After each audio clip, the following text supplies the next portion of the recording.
So what we're doing today is we're going to be going through the introduction into social psychology. We're going to look at some key words that are related to social psychology and which will help us to understand some of the other topics we're going to go through next week as well. Okay, so the first thing we need to understand when we're talking about social psychology is we need to understand this idea of social cognition. Okay, and we need to understand what social cognition is. Okay, we know that social refers to society, refers to the relationships we have with other people, refers to how we interact with others. Okay, it refers to social situations. So all of these things come under the social aspect of things. Can anyone give me one word that they think in the chat box that they think best describes the word cognition, or any word that comes to their mind when they hear the word cognition or they hear the word cognitive? What comes into your mind when you hear that word? So we can unpack that a little.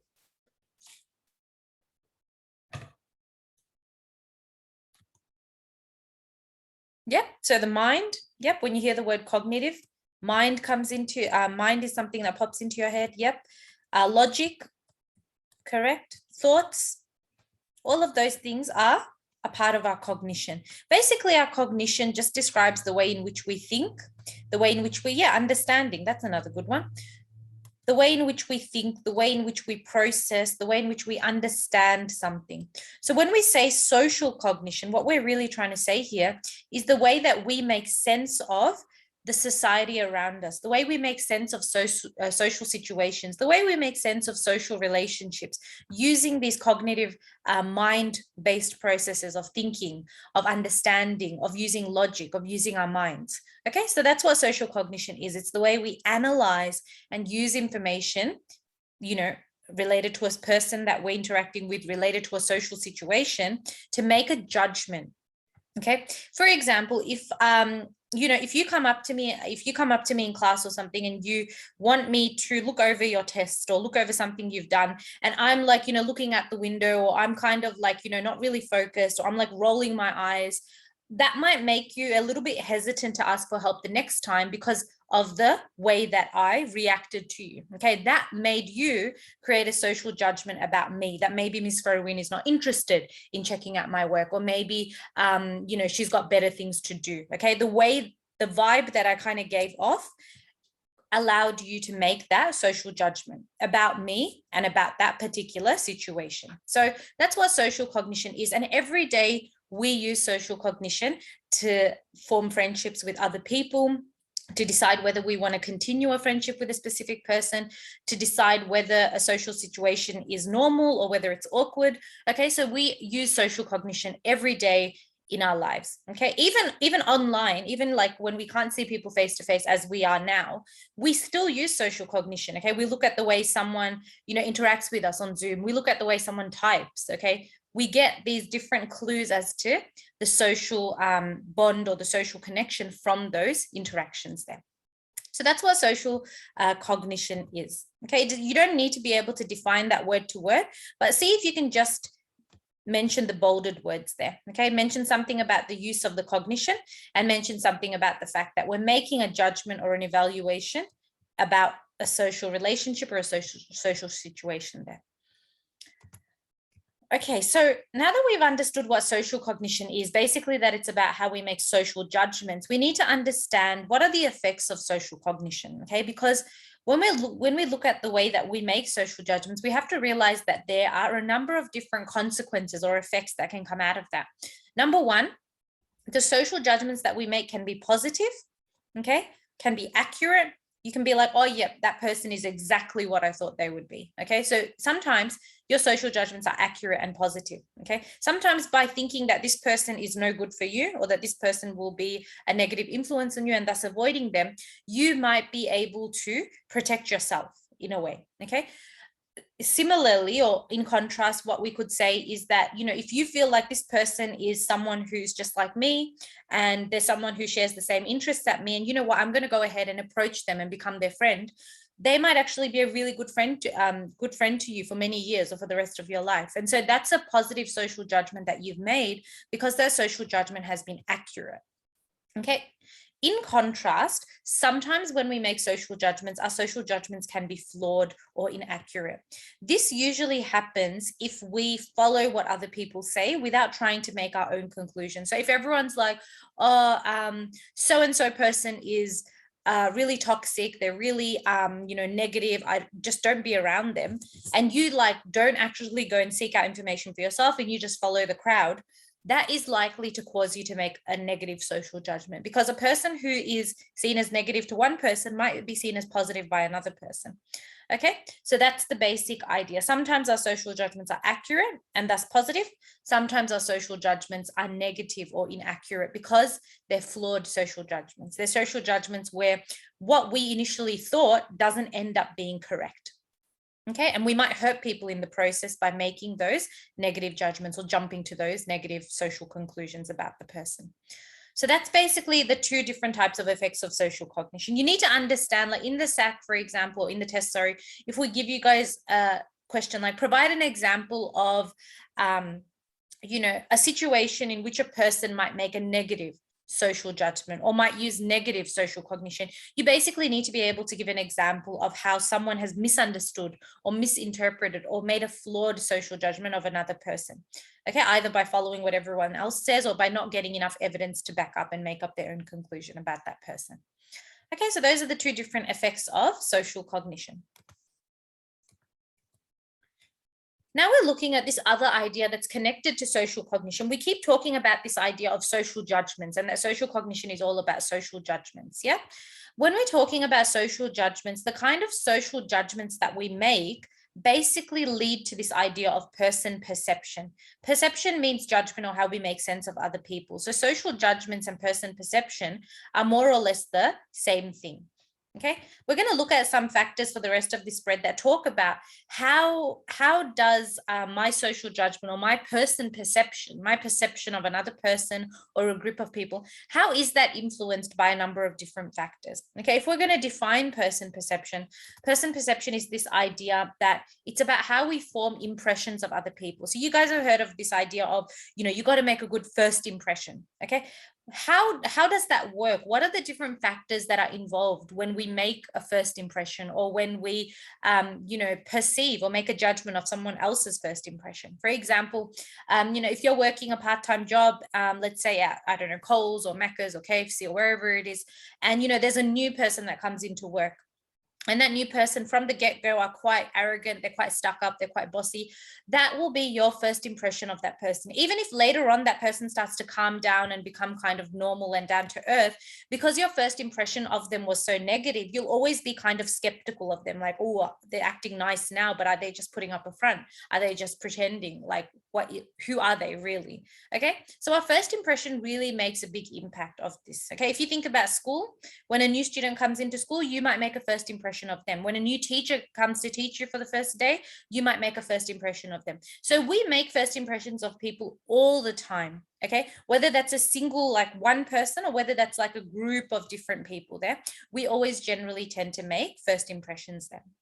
Okay, so person perception, just like social cognition, involves using those mental processes that we talked about, like logic, understanding, thoughts, decision making, to basically make an impression or to conclude that this person is good, or this person is toxic, or this person is arrogant, to make those kinds of judgments about the personal characteristics. Okay, and personal characteristics is just another way of saying personality. Yeah, so we always use social cognition and person perception to make judgments of people's personality. Okay, if someone is constantly losing their belongings, so this is an example, if someone's constantly losing their stuff, like they buy a new iPhone and then the next day they're like, oh my God, I lost it, I don't know where I put it. The next time they ask you for something, let's say that they've asked to borrow your calculator for a test, you might be really hesitant to give that to them or to let them borrow that, compared to someone who is a lot more responsible or who doesn't lose their belongings as much. Okay, if someone is really irresponsible or never shows up to places on time and you need them to cover a shift that you have at work, you might be less likely to ask that person compared to the person who always shows up to work on time, who always clocks into work on time. Okay, so that's the basic idea, that sometimes the general aura or the general vibe or the general characteristics that people give off can make us make decisions about whether we want their help in a specific situation or whether we would want to, for example, lend our belongings to them in a specific situation. Okay, so that's what person perception is. Again, all of this stuff is really kind of general knowledge, common sense, but it's just about you guys knowing what some of the key words are. That's about it. Okay. Obviously, when we're talking about first impressions, we can't ignore the influence of physical appearance. Now, when we talk about physical appearance, guys, we're not talking about whether someone is ugly versus pretty or whether someone is gorgeous versus disgusting. That's not really what it's only about. Okay, physical appearance also includes things like, for example, the way the person dresses, for example, the way the person looks after themselves, okay, whether they are well groomed, whether they are having a proper posture, okay, whether they are wearing proper clothing for the situation, okay. For example, if you are you are a manager or a CEO of a company and you're trying to hire a new employee, if two people come to your interview and one of them is dressed very neatly, one of them is, dressed in good work attire, wearing nice work shoes, they're tucked in the shirt, hair is nice and combed, and the other guy comes in like flip-flops, he's wearing trackies, and his clothes are also quite dirty from the looks of it, his hair's not brushed. Like, when those two people walk into the interview room, you are automatically going to get a more positive perception or judgment of this person compared to this person. Even though this person on the right may be more educated, maybe knows his stuff, because of the general presentation, physical appearance wise, you might be less likely to take this guy seriously. You might be, as the CEO or manager of that company, more likely to conclude that this guy is educated and this guy is responsible, okay, and that this guy is lazy, or that this guy is irresponsible, just because of the way that they tend to their own physical grooming and physical appearance there. Okay. Physical appearance does play a big role in terms of our first impressions of people, particularly when, we're not just talking about the facial features, but we're talking about things like the presentation wise. Okay. If you, for example, wear glasses, but you wear glasses, you know how they say that there are specific frames suited for specific faces. So let's say you wear glasses, but you don't wear a frame that best accentuates your facial features. That might make you look less physically positively in terms of physical appearance compared to if you were wearing a frame that really kind of suited your face a bit more. Okay, so that's the basic idea. When we're talking about physical appearance, it could even be a hairstyle. Okay, see, these two are the same people, at least the internet says so. But you can see that there's a difference there, okay, in terms of the hairstyle. You can see that there's a difference in terms of, maybe this guy, removal of his glasses makes him look more positively physically appearing, okay, or maybe if you tried a different style of glasses, he would look more appealing in terms of the physical appearance there. Okay, so that's the basic idea. Now, it's not just about first impressions, but this idea that social cognition, our ability to decide whether we want to help someone, is also influenced by physical appearance. For example, there have been social experiments that have been conducted which show that people are more likely to help a physically attractive person compared to someone who is less physically attractive or keeps up less of a positive and well-groomed physical appearance. In other words, if this guy on the right-hand side had vomit all over him and he had fainted on the train platform, people might be less likely to help him compared to someone who's a bit more well-groomed, who looks a bit more smart. That is sad, but that is the facts. And that is what the research shows us, that generally people who keep up a better physical appearance, who appear more professionally dressed and all that kind of stuff for the situation, will be helped in more situations compared to someone who's less physically attractive there. Okay, that's the basic idea. And maybe I think that in the next class, I'll show you guys a quick video before we start the next spread that indicates or that shows you guys that experiment there. Okay, that's impressions from physical appearance. When we're looking at the halo effect is a bit similar to the impressions from physical appearance. It's basically related to that idea. Now, halo effect is something that I know a lot of these topics we cover in Unit 2, but halo effect is something we don't cover in Unit 2 psychology anymore. So something interesting to think about when we look at this idea of when we see someone who we think are physically attractive or who are physically appealing in terms of, when I say physically attractive, I'm talking about like conventionally as per what society's expectations of physical attractiveness are. Okay, so generally when you see someone who is physically attractive, you might start to associate really positive traits with that person. Okay, so you might think that, okay, that person has such a nice smile, they're really likely to be a kind person as well. Okay, or that person is really pretty, they are very likely to be a considerate person as well. Okay, even though we know that's not the fact, even though we know that physical appearances can be deceiving, the halo effect is this idea that when we see the quality of a person in one aspect, for example, their physical appearance or physical attractiveness, that influences our beliefs about them in another aspect. So for example, we might make judgments about their personality. Okay, and there's this comic's a little bit funny there, but yeah, this dog looks very cute, very very cute, very nice fur, whatever, perfect, all that kind of stuff. And the other dog's like, I bet he's a really good boy, but in truth, he's very evil, and he basically ruined the entire living room of his owner's place. So you can see that just because someone looks like they're kind and considerate from their physical appearance doesn't necessarily mean that they are. This also kind of explains, or the halo effect explains, the idea that people will stick around with people who they think are attractive or physically appealing, even when they know that that person has a pretty crap personality, or even if they know that that person is toxic, just because of this idea of the halo effect. Okay, and if you ever look at like elections and stuff like that, people actually generally tend to choose, when you guys don't know, you can't vote yet, but when you actually get to this point where you vote, you have like pictures of all the different candidates, and you get given like leaflets and flyers about each one.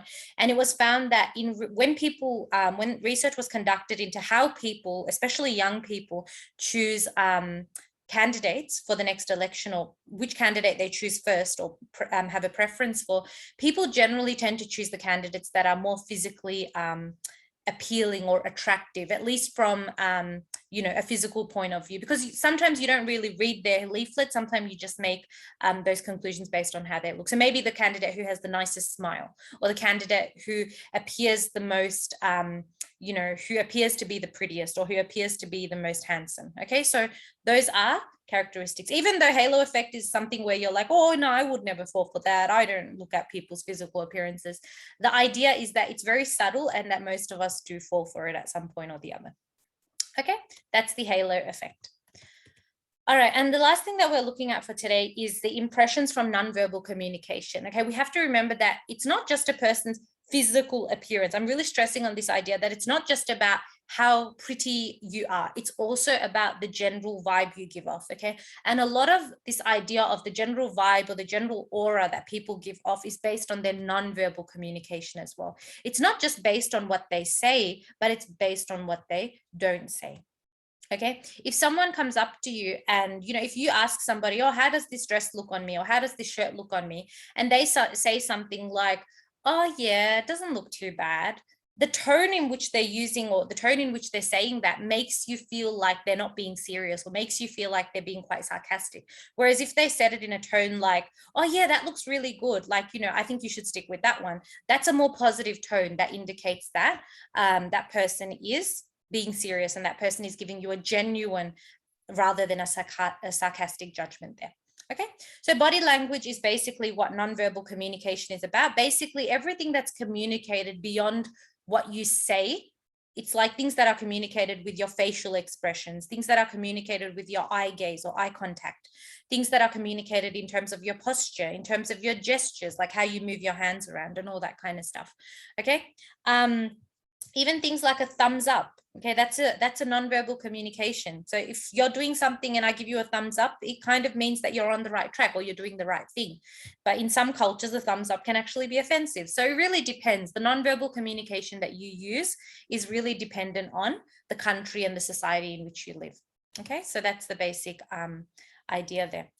Another really interesting thing to note is that in Western societies, can anyone tell me, in a Western society, if you're not giving someone enough eye contact, what does that tell someone about your personality in that situation, or how you're feeling in that situation? Can anyone give me like an adjective for someone who's not giving enough eye contact in a country like Australia? Yep, disrespectful, suspicious, shy. Yeah, those are good ones. Yeah, generally when you don't give eye contact, if I'm, for example, approaching you and I'm like, why didn't you submit this homework? And you're not giving me eye contact, that gives me an idea that maybe you're feeling, maybe you are shy, maybe you are feeling even ashamed, okay? When we feel ashamed, we generally don't sustain eye contact. Guilty, yep, that's another good one.